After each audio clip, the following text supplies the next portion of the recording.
اور جو لوگ اللہ کے علاوہ مختلف معبودان باطل سے محبت کرتے ہیں اور ان کی محبت بہت زیادہ شدت اختیار کی گئی،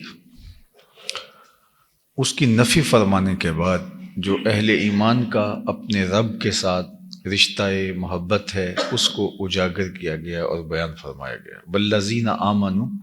اشد حبا للہ، اور جو اہل ایمان ہیں وہ اللہ سے شدید محبت کرتے ہیں۔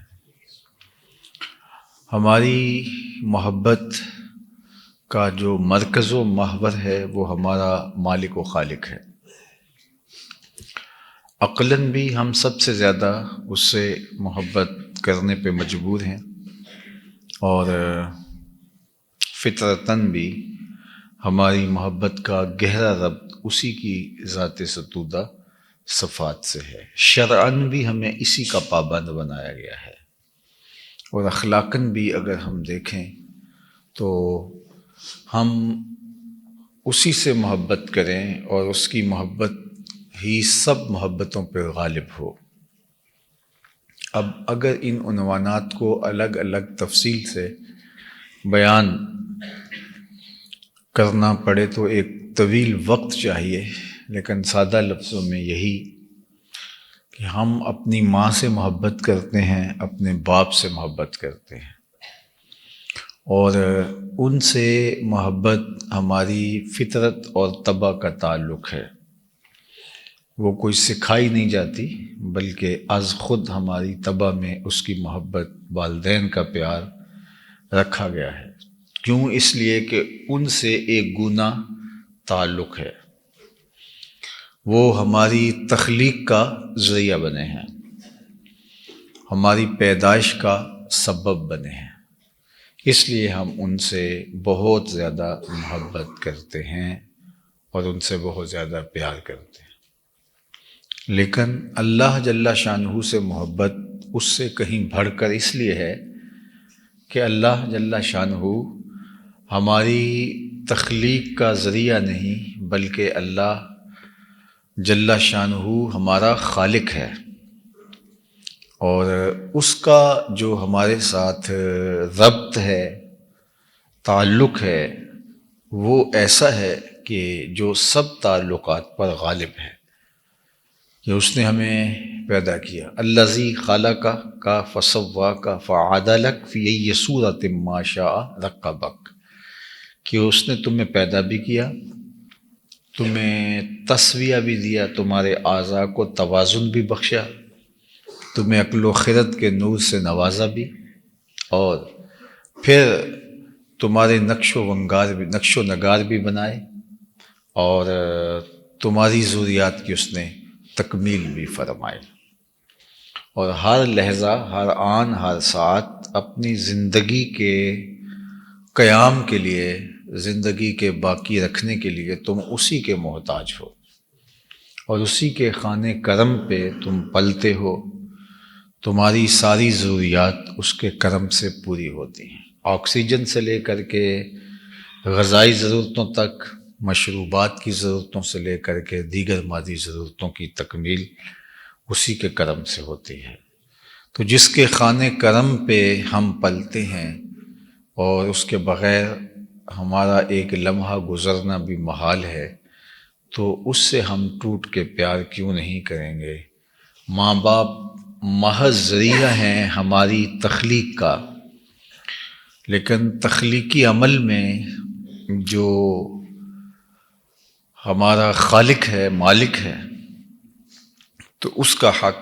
فروع تر ہے، اس کا حق جو ہے وہ فزوں تر ہے، اس کا حق سب سے بڑا ہے۔ تو اس لیے ہماری فطرت بھی اس بات کا تقاضا کرتی ہے کہ ہمارے رب سے ہمارا تعلق مضبوط ہو، اور اللہ تعالیٰ جل شانہ کی محبت ہی وہ نور ہے جو ہمارے باطنی سقم کا علاج ہے۔ ایک شخص کو ہر طرح کی نعمتوں سے مالا مال کر دیا جائے، لیکن اس کا سینہ حب الہی سے خالی ہو تو وہ ایک قسم کی کمی محسوس کرتا ہے، اور اسے گو معلوم نہ بھی ہو کہ وہ کمی کیا ہے، لیکن وہ بے چینی اور ایک اضطراب سب کچھ ہونے کے باوجود پاتا ہے۔ اور اگر اللہ کی محبت کا نور بندہ مومن کے سینے میں موجود ہوتا ہے تو اس نور سے جو تسکین، تسلی اور تشفی ہوتی ہے، اس سے ایک اطمینان بخش زندگی کا تصور ابھرتا ہے۔ اور ایمان کی جو حلاوت ہے، مٹھاس ہے، وہ بھی بندے کو نصیب تب ہوتی ہے جب اللہ پر پختہ یقین اور ایمان کا نور اور اس قدر شدید محبت کہ کسی صورت کے اندر اس کی دہلیز چھوڑنے کو جی نہ چاہے۔ صحیح مسلم میں روایت موجود ہے اور بھی کتب احادیث میں روایات ہیں، اللہ کے محبوب صلی اللہ علیہ وآلہ وسلم نے ارشاد فرمایا کہ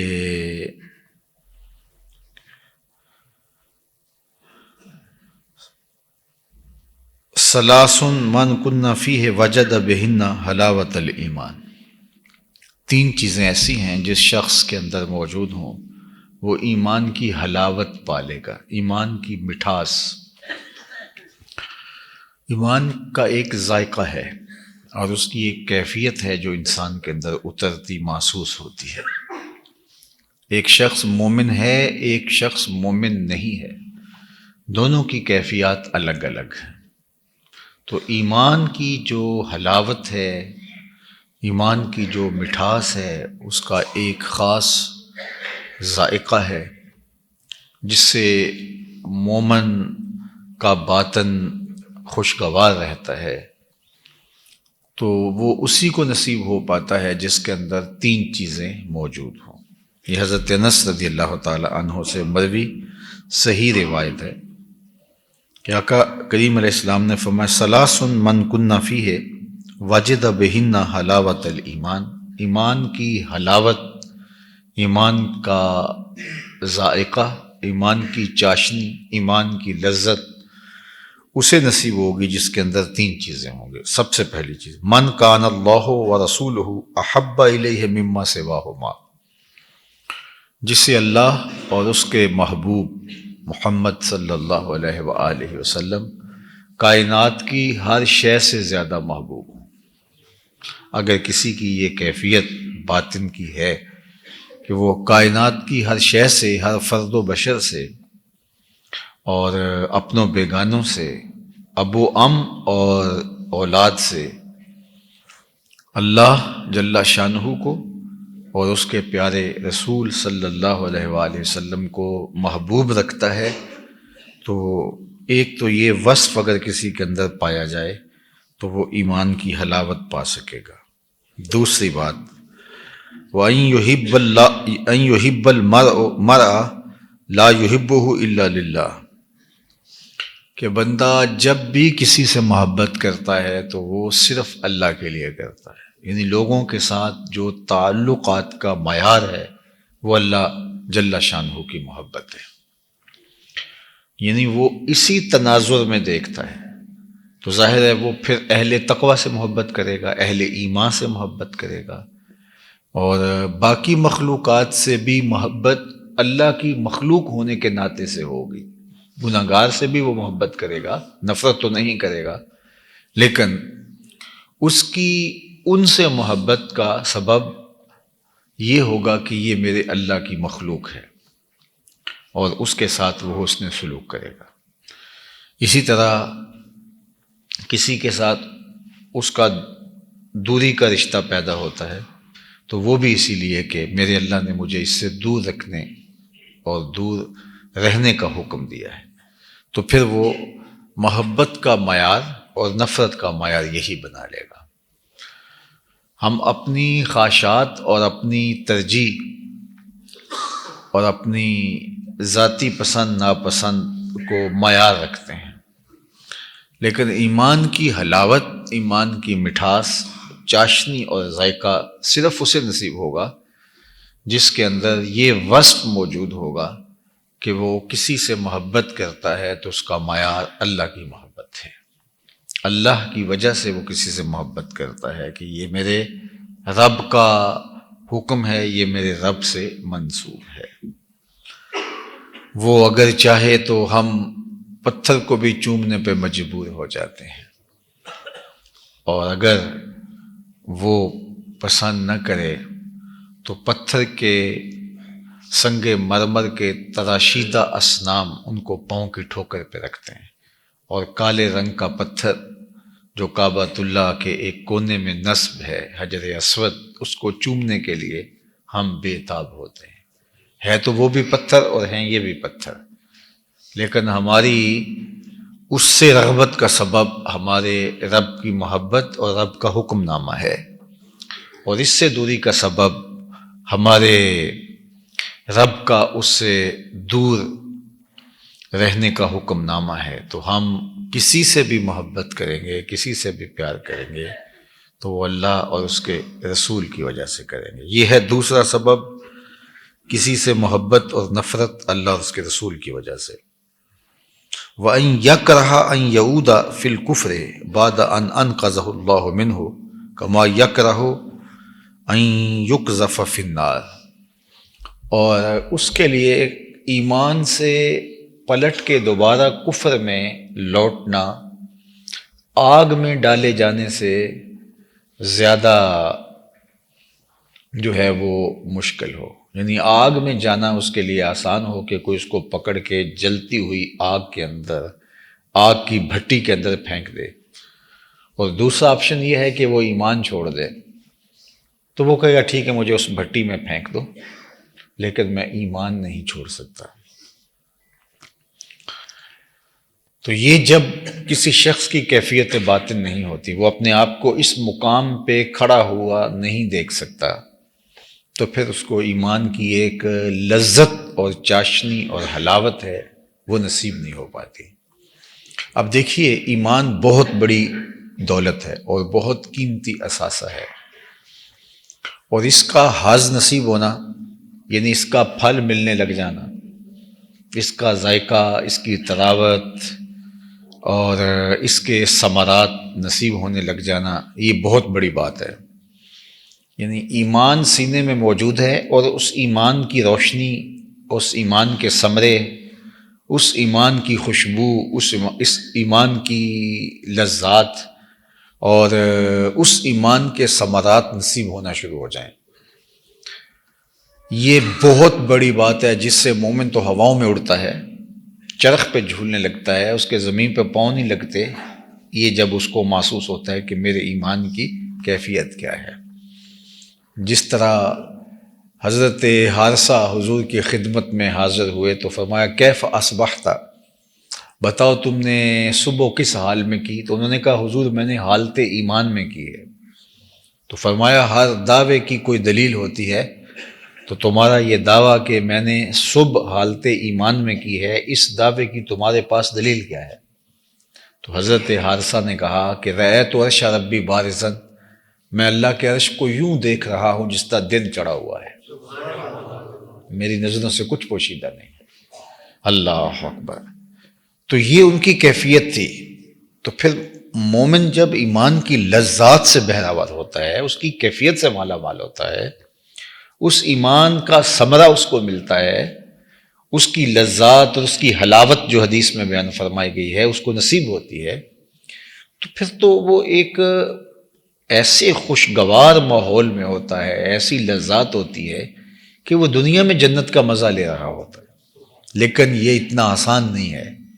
اس کے لیے 3 شرطیں رکھی گئی ہیں۔ سب سے پہلی شرط یہ رکھی گئی ہے کہ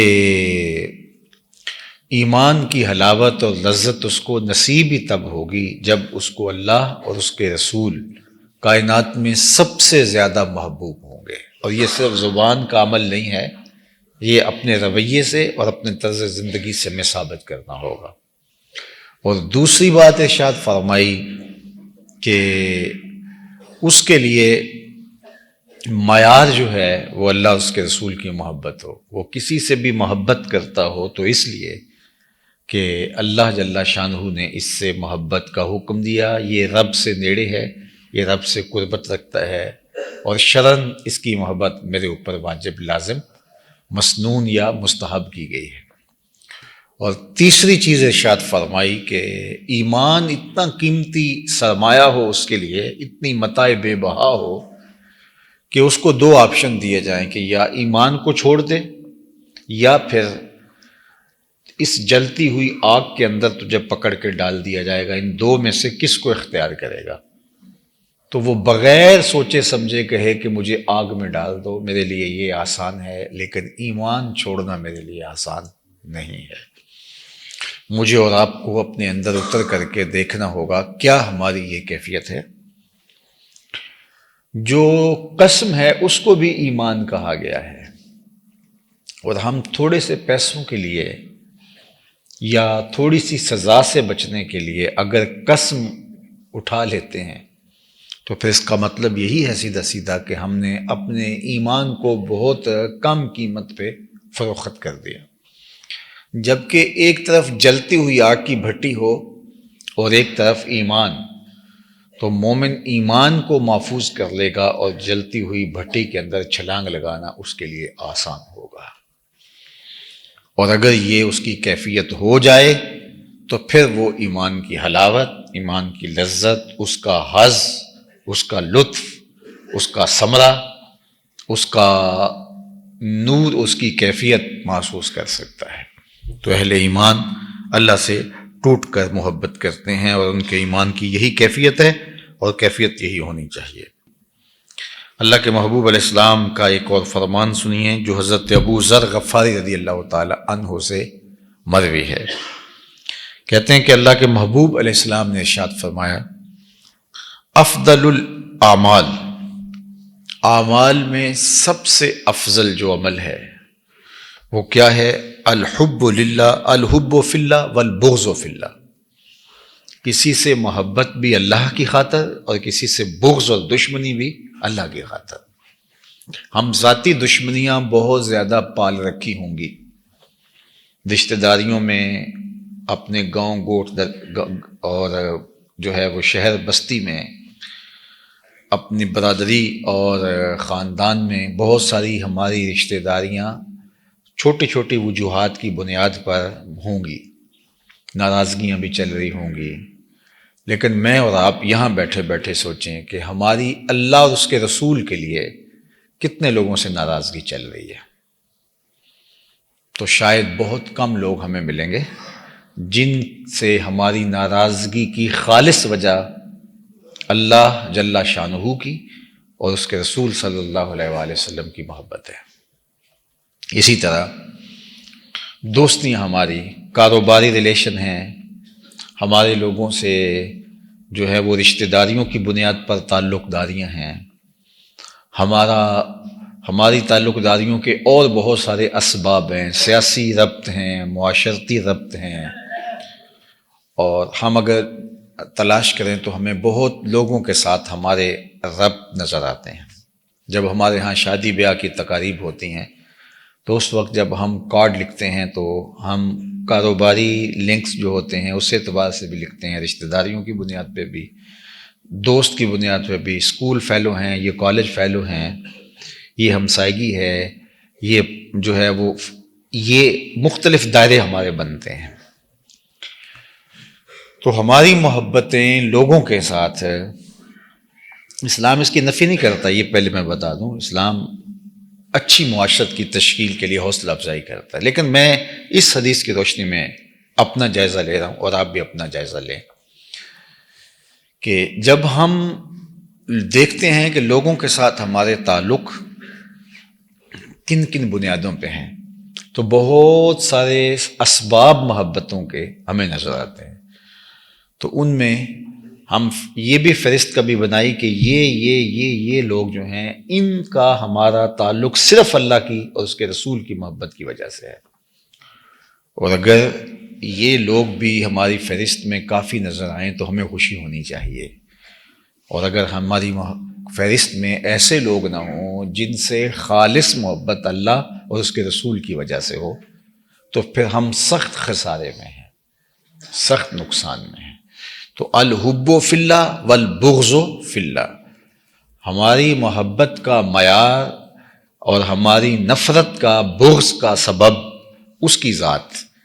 اور اللہ کے محبوب علیہ السلام نے کیا فرمایا؟ افضل الاعمال، اعمال میں جو افضل ترین عمل ہے وہ یہی ہے کہ محبت بھی اللہ کے لیے ہو اور بغض بھی اللہ کے لیے۔ اس کی تفصیل ایک اور حدیث سے ہم سمجھ سکتے ہیں جو اللہ کے محبوب علیہ السلام نے ارشاد فرمائی، جو حضرت برا بن عازب رضی اللہ تعالی عنہ سے مروی ہے۔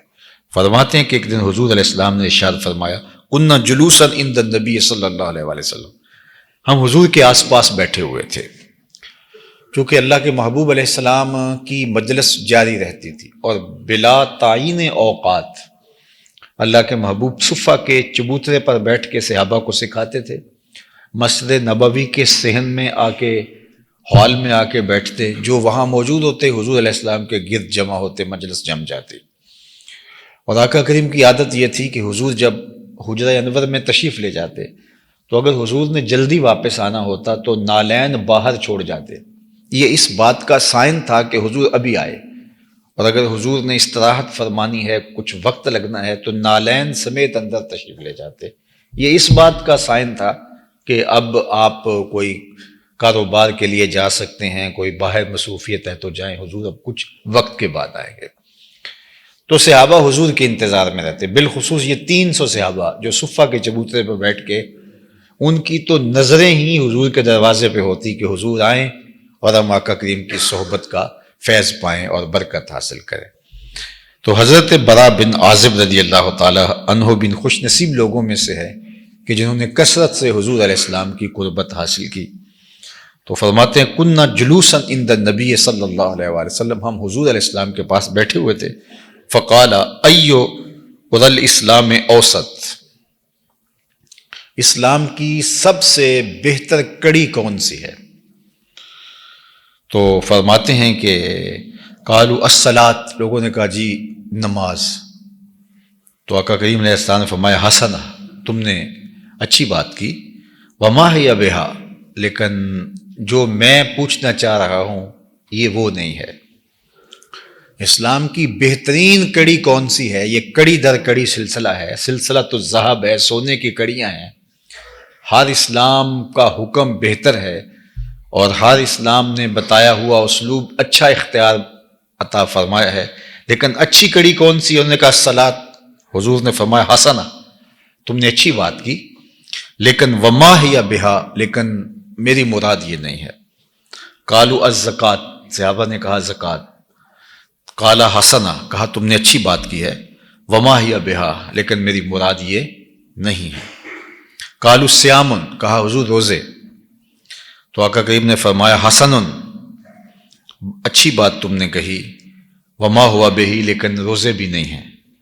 قالوا الحج، صحابہ نے کہا حضور حج، قال حسن، تم نے اچھی بات کی، وما ہوا بہی، لیکن یہ حج بھی نہیں ہے۔ قالوا الجہاد، تو صحابہ نے کہا حضور جہاد فی سبیل اللہ۔ تو اللہ کے محبوب علیہ السلام نے فرمایا کہ تم نے یہ بات بھی اچھی کہی لیکن یہ مراد بھی نہیں ہے۔ تو پھر حضور نے فرمایا ان اوسط الایمان ان تحب فی اللہ وتبغض فی اللہ، ایمان کی مضبوط ترین اور بہترین کڑی یہ ہے کہ تم اللہ کے لیے محبت کرو اور اللہ کے لیے بغض رکھو۔ تو ہماری کسی سے محبت کا سبب اللہ ہے، کسی سے بغض کا سبب جو ہے وہ اللہ جل شانہ کی محبت ہے۔ حضرت عمر بن عباسہ رضی اللہ تعالیٰ عنہ سے ایک روایت سن لیجئے، فرماتے ہیں کہ میں نے رسول کریم صلی اللہ علیہ وآلہ وسلم کو باقاعدہ فرماتے ہوئے یہ سنا تھا، ان اللہ عز وجل یقول قد حقت محبتی للذین یتحابون من اجلی، میری محبت متحقق ہو گئی، پکی ہو گئی ان لوگوں کے لیے جو آپس میں محبت میری وجہ سے کرتے ہیں۔ جو لوگ آپس میں محبت میری وجہ سے کرتے ہیں، میری محبت ان پر ثابت ہو گئی، ان پر پکی ہو گئی۔ اللہ اکبر۔ پھر فرمایا وقد حقت محبتی، اور میری محبت پختہ ہو گئی، لازم ہو گئی، ضروری ہو گئی، للذین، ان لوگوں کے لیے، یتصافون من اجلی، اللہ اکبر، جو میرے لیے ایک دوسرے سے ملاقات کرتے ہیں، محبت کرتے ہیں۔ وَقَدْ حَقَّتْ مُحَبَّتِ لِلَّذِينَ يَتَزَاوَرُونَ مِنْ أَجْلِي، اور جو میری وجہ سے ایک دوسرے سے ملاقات کرتے ہیں، ملنے جاتے ہیں، ان کا مقصد کوئی اور نہیں ہوتا، کوئی غرض دنیا نہیں ہوتا، صرف میری رضا کے لیے، تو میری محبت ان کے لیے واجب اور لازم ہوگی۔ وَحَقَّتْ مُحَبَّتِي لِلَّذِينَ يَتَبَازَلُونَ مِنْ أَجْلِي، اور میری محبت ان کے لیے بھی واجب، لازم، ضروری اور متحقق ہو گئی جو خرچ بھی کرتے ہیں تو میری رضا کے لیے کرتے ہیں۔ کسی اپنے مومن بھائی کو اگر تحفہ دیتے ہیں، ہدیہ پیش کرتے ہیں، کسی کو کھانا اپنے گھر میں بلا کے کھلاتے ہیں، تو یہ کس لیے کرتے ہیں؟ اس سے تعلقات بڑھانے کا مقصد کیا ہے؟ کوئی دنیاوی غرض ہے نہیں، صرف لیے کہ یہ اللہ کا بندہ ہے اور میں اس سے محبت کر رہا ہوں، صرف اللہ کی مخلوق پر شفقت کرتے ہوئے۔ تو اس لیے فرمایا کہ میری محبت اس پر جو ہے وہ، پھر ارشاد فرمایا وَحَقَّتْ مَحَبَّتِي لِلَّذِينَ يَتَنَاصَرُونَ مِنْ أَجْلِي، اور میری محبت ان پر بھی متحقق ہو گئی جو کسی دوسرے مومن بھائی کی یا دوسرے کسی شخص کی مدد صرف میرے لیے کرتے ہیں۔ کوئی مصیبت میں پھنس گیا تو رشتہ داری کی بنیاد پر نہیں، کسی اور بنیاد پر نہیں، صرف اس لیے کہ یہ مسلمان ہے، یہ اللہ کا بندہ ہے، یہ اللہ کی مخلوق ہے، تاکہ جانور سے بھی اس لیے اس نے صلہ رحمی کی یا کوئی ایسا سلوک کیا کہ جو اچھائی کے زمرے میں آتا ہے کہ یہ اللہ کی مخلوق ہے، تو کہا کہ میری محبت پھر اس کے لیے متحقق اور اس کے لیے واجب ہو گئی۔ تو ہماری محبتوں کا معیار اور ہماری نفرتوں کا سبب اللہ اور اس کے رسول کی محبت، اور اگر یہ دولت ہمیں نصیب ہو جائے تو یہ اتنی آسودگی دیتی ہے ہمیں، ہمارے باطن کے اندر اس قدر طمانینت اس سے اترتی ہے جب ہم اپنی ہر ذاتی غرض کو ایک طرف رکھ کے کسی سے محبت صرف اللہ کے لیے کریں، کسی سے نفرت صرف اللہ کے لیے کریں، تو پھر اس کی قدر دانی وہ کتنی کرتا ہے وہ تو ہمارے پاس کوئی ترازو نہیں ہے، لیکن دنیا کے اوپر ہمیں طمانینت کی شکل میں، حلاوت ایمان کی شکل میں، لذت باطن کی شکل میں اور کیفیت ایمان کی صورت کے اندر جو ہمیں اس کا صلہ نصیب ہوتا ہے، تو وہ ایک ایسا نور ہے کہ جو اس نور سے متلذذ ہوتا ہے وہی سمجھتا ہے کہ وہ کیا اس کو نصیب ہوا۔ تو اللہ مجھے بھی اور آپ کو بھی اپنی زندگیوں کو بھرپور انداز میں اللہ اس کے رسول کی رضا کے لیے بسر کرنے کی توفیق ارزانی فرمائے، اور ہم اہل ایمان اپنے رب سے بہت محبت کرتے ہیں، ٹوٹ کے محبت کرتے ہیں، اور ہمارے دل رکھے ہی اللہ کی محبت کے لیے ہیں، اور اللہ جل شانہ کی محبت قلب کی زندگی ہے، قلب کی حیات حب الہی ہے، اور اگر اس کو یہ غذا نہ ملے تو یہ دل جو ہے یہ مر جاتا ہے اس چمڑے کے وجود کے اندر، اگر یہ اس کی اللہ کی محبت سے اس کی آبیاری نہ ہو۔ جس طرح کوئی بیج اگر زمین کے اندر آپ نہیں بوتے اور اس کو تھیلے کے اندر آپ نے رکھ دیا تو کچھ عرصہ تو وہ موجود رہے گا، لیکن ایک وقت کے بعد جو ہے وہ ختم ہو جائے گا۔ تو یہ بھی ایک بیج ہے دل، جس طرح اس بیج کے اندر وہ بیج آم کی گٹھلی ہے تو اس کے اندر پتے بھی ہیں، شاخیں بھی ہیں، رس بھی ہے، رنگ بھی ہیں، پھول بھی ہیں، مٹھاس بھی ہے، ذائقے بھی ہیں، اور سب کچھ اس کے اندر رکھا ہے۔ بظاہر گٹھلی چیر کے دیکھیں تو کچھ بھی نہیں ہے، لیکن سب کچھ اس ننھے سے مہین سے بیج میں، جو گلاب کا بیج ہے اس کے اندر خوشبو بھی ہے، اس بیج کے اندر پتیاں بھی ہیں، اس بیج کے اندر شاخیں بھی ہیں، سبز پتے بھی ہیں، سرخ پتیاں بھی ہیں، لیکن پھاڑ کے دیکھیں تو آپ کو کچھ بھی نہیں ملے گا۔ لیکن جب وہ زمین میں رکھیں گے، اگے گا، تو یہ ساری چیزیں ظہور پذیر ہوں گی۔ اس طرح اللہ تعالیٰ نے ہمارے سینے کے اندر جو ہے وہ جو دل رکھا ہے، یہ تخم ہے، اس کو اگر ہم آبیاری اس کی کرتے ہیں اور اللہ کی محبت کی کونپلیں اس سے پھوٹتی ہیں تو پھر اس کو برگ و بار نصیب ہوتا ہے، اس کو پھل نصیب ہوتا ہے، ورنہ یہ چمڑے کے تھیلے کے اندر پڑا پڑا ایک دن مر جاتا ہے اور اس کے بعد یہ کسی کام کا نہیں رہتا۔ تو اس بیج کو ہم جو ہے وہ اس کی کاشت کریں اور اللہ کی محبت کا پانی اس کو دیں، اور پھر یہ جب اگے گا تو اس کی خوشبو سے، اس کی مہک سے مشام ہستی معطر ہوں گے، اور ایمان کی فصلیں لہلہائیں گی، تقوی کے پھول کھلیں گے، اور اس کا ثمرہ اللہ تعالیٰ دنیا اور آخرت میں عطا فرمائے گا۔